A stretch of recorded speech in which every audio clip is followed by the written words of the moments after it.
Hi everyone, welcome to the Legend of Zelda: The Wind Waker HD walkthrough. This is Chapter 9, and we will be going over quite a bit of stuff in this chapter. First, what we can do under the sea, going back up, back to Forsaken Fortress, and collecting some goodies along the way. So, as you're going down in this portal, you'll notice that you're going underwater, but Link can still breathe, so that's a little weird. And then there's, as we go down, you see a symbol on the top of a castle here. So if you're familiar with the series, you'll probably know exactly where we are, but I suppose I don't have to spoil it yet. You'll find out in this chapter. Actually, well, the title of the video should give it away too. I suppose I'll spoil it. This is Hyrule. And if you're familiar with the series, you'll know that that's the main land, I suppose. So the King of Red Lions will tell you that we need to find something in here. You might also notice that everything is black and white. And there's a reason for that. For now. It's kind of cool. You'll see that there's water that's not moving. And everything is pretty much still, and it's pretty atmospheric. It's really cool. So you want to head inside the castle, and you'll notice right away there are a bunch of moblins and dark nuts that are stone. Unfortunately, you can't defeat them like this, and they can't. Well, fortunately, they can't attack you like this, but well, that'll change soon. So yeah, if you're not familiar with the series at all, you wouldn't know this is Hyrule. But even if you've played one other game, I mean, Ocarina of Time or something, it should give it away, because there's the picture of the King of Hyrule and the royal family and Zelda and everything.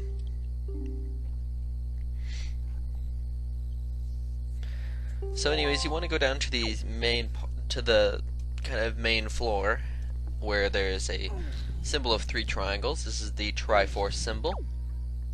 And you want to push these blocks so that they cover the 3 triangles. When I first started playing this game, or like the first time I played it, I found this block puzzle really difficult, but it's actually a very easy block puzzle. You just have to watch how you're pulling the blocks. If you pull them on, it depends on the side that you're pulling them on. And so if you pull them just as I do in the video, you should be fine, but there are a couple other ways you can pull them. Just make sure that, just recognize where the pivot point is going to be.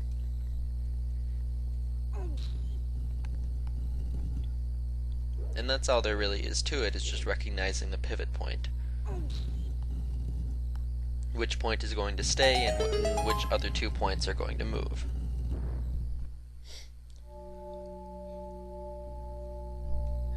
So after you've done that, the blocks will sink into the ground and the statue of the hero will move back. So then you can head up and go underneath the statue of the hero to get whatever it is we want from here.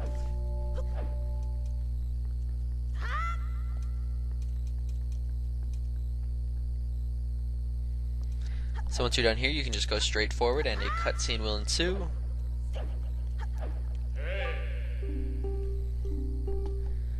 And the King of Red Lions will say this is the Master Sword. So yeah, Ocarina of Time. Here it is. Except this time you won't have to wait until you're an older guy. You won't go forward in time like in Ocarina of Time.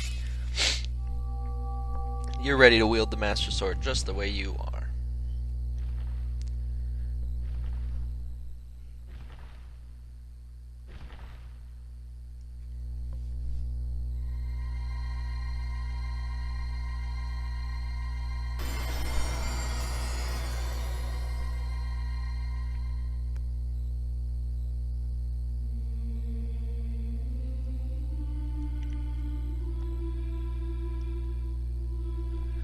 So you'll notice that pulling the Master Sword out will bring color back to everything, but at the same time, all of these enemies come back to life.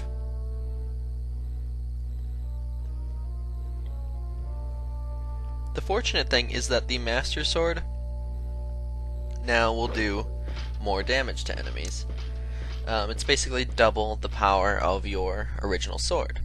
So that's really nice. You'll be able to defeat moblins really quickly, and even the Dark Nuts will go down pretty fast. Especially the Bokoblins and the Mini Blins now will only take one hit, so you're in luck there.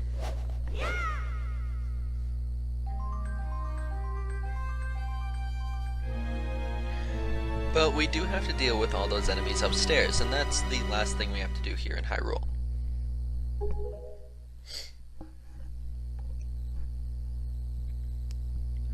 So now just head back and head out the door, and you'll be placed right in the middle of some Dark Nuts. So the way I deal with this is not the best way. Make sure you have your grappling hook equipped, and I recommend having your bow and your boomerang as well. The boomerang can be really useful. What I did was basically aggro all of the enemies on the main floor and take them on all at once. That is not the best way to do it, because then you have to deal with a lot of enemies. And then while I was doing that, I tried to steal all the skull necklaces I could. So make sure you use your grappling hook to steal skull necklaces, and on the Dark Nuts to get the Knight's Crests if you can, although the Knight's Crests aren't really that important.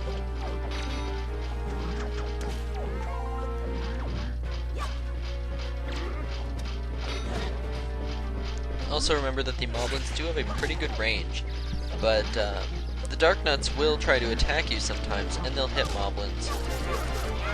And they'll hit moblins and themselves if the armor's off. So after, you've gotten a lot of them, if you do it the way I'm doing it, which I don't recommend, I recommend you try and separate them and pick them off like little by little, like 2 at a time or so, at least for now. But this is the fastest way to get it done. It'll take a longer time if you're trying to do one by one.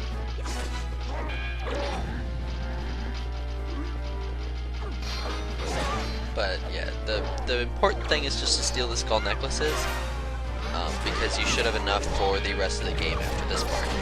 And same with the Knight's Crest, although the Knight's Crests are pretty much a 100% drop, so you don't have to worry as much about stealing those.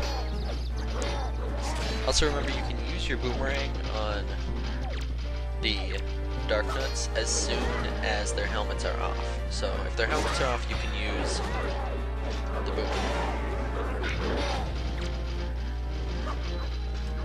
Another reason why I chose to do them all at the same time is because it's more fun that way. One at a time, these guys are really easy, and it's a bit of a challenge if you take them one at a time.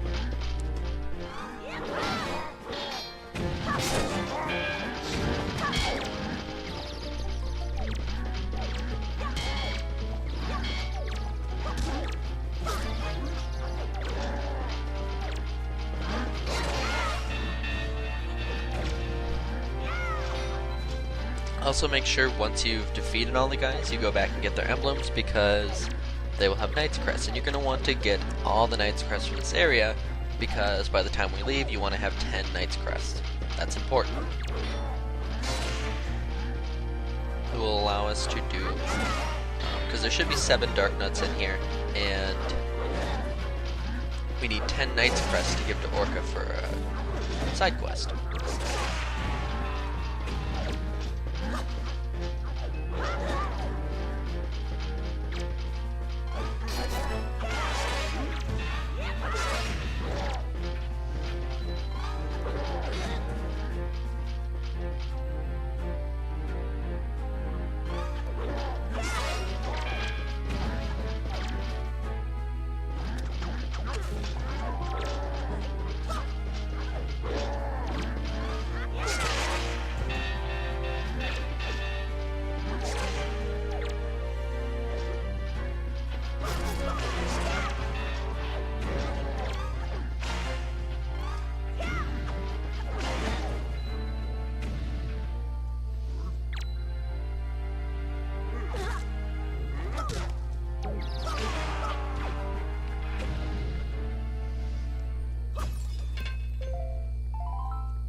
you really shouldn't worry about your health too much in here because the emblems will all drop hearts.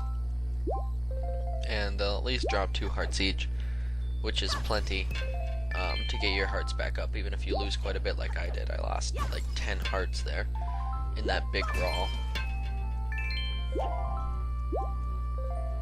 I remember when I first played this game, this was the part of the game that really, like, I don't know, I realized the difficulty was going to be stepping up, because it really is at this point in the game. They're going to be throwing a lot more enemies at you, and it does start to get harder, although it's still not as hard as I would like. This is one of the easier Zelda games, so this part is refreshing.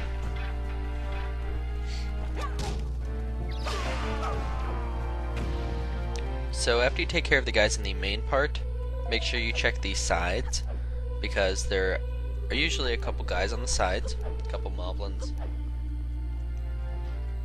and dark nuts.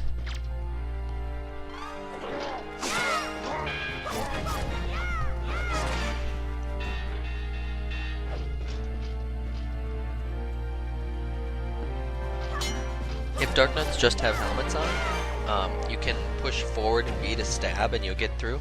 But if you just while you're targeting, but if you just target and press B, you'll do a vertical slice and you'll hit their helmet. Otherwise, you can not target them and do a horizontal slice and also hit just their bellies. Then you want to go, after you defeated all of the enemies on the bottom floor, head up to the balcony, and there are 4 more moblins and 1 more dark nut. And as I've been saying, make sure you steal their skull necklaces to get a guaranteed skull necklace from them. We'll put that to use in the next chapter. I suppose if you don't get them here, there is another opportunity later on in this chapter to get skull necklaces, and quite a bit of them, so there is always that, but you are going to want 20 of them.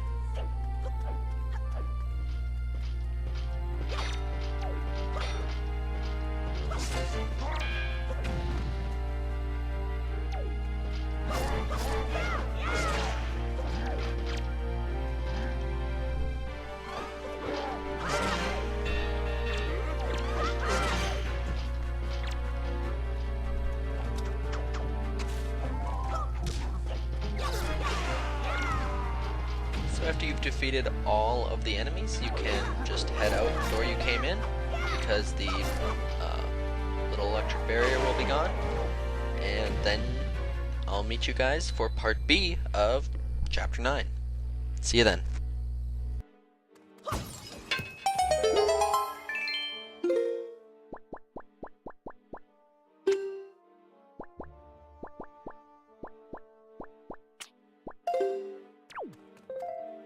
Yeah.